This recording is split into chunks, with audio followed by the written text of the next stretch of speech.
Alors ça, c'est mon coup de cœur.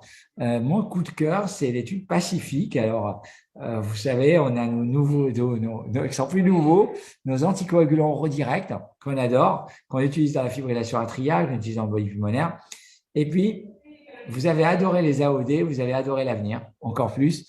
C'est qu'on a d'autres molécules qui sont en cours de développement. Ici, c'est une étude de phase 2 et avec un anticoagulant, un anti-11, l'asundexian, mais je pense qu'au fur et à mesure, j'arriverai bien à retenir son nom, et qui a un anti-11.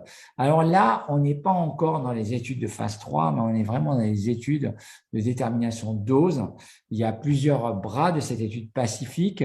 Il y a la fibrillation atriale, il y a l'AVC non cardio-embolique, il y aura l'infarctus. Alors, ce qui est intéressant, c'est le concept, c'est de dire que finalement, dans le cas, bien sûr, sans anticoagulant, vous pouvez à la fois former des caillots et à la fois vous avez votre coagulation est active et vous pouvez arrêter un saignement. Le problème, c'est que quand on donnait nos anticoagulants oraux, bien sûr, on lutte contre les thrombus, mais l'inconvénient en bas à gauche, c'est que s'il y a un saignement, s'il pouvait avoir un saignement. Et donc, l'idée, c'était, est-ce qu'on donne un mécanisme différent d'agir sur le facteur 10, puisque finalement, le facteur 10 jouait aussi sur ces caillots qui empêchaient le saignement.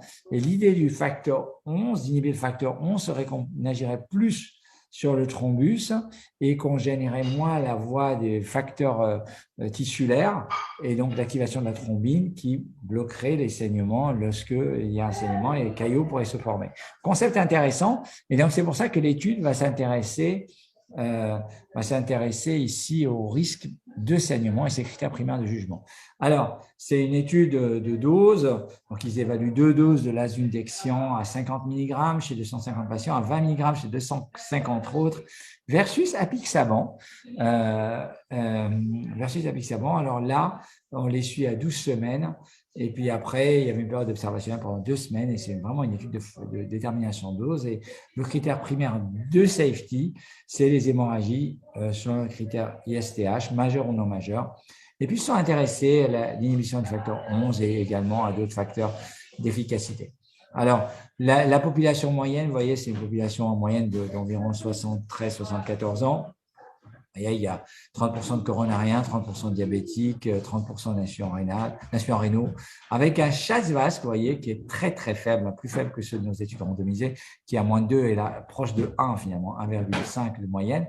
Et sur le critère en haut, à droite, en haut, vous voyez, sur le critère de safety, vous voyez, sur la droite, vous avez des colonnes avec l'apixaban, et puis sur les autres colonnes, vous avez l'asundexian. Vous voyez qu'il y a eu une diminution significative des hémorragies sur le critère ISTH avec l'anti-11. Donc, c'est publié, vous voyez, en même temps, vous voyez, la publication, elle est là. Donc, vous voyez, en gros, c'est un nouveau facteur qu'on est impatient de voir arriver, un nouveau anticoagulant qui pourrait avoir un intérêt puisque non seulement on attend les données d'efficacité, mais les données de tolérance, vous voyez qu'on voit déjà qu'il y a une tolérance meilleure qu'un anti-10 et bien sûr, on attend l'étude de phase 3. Voilà.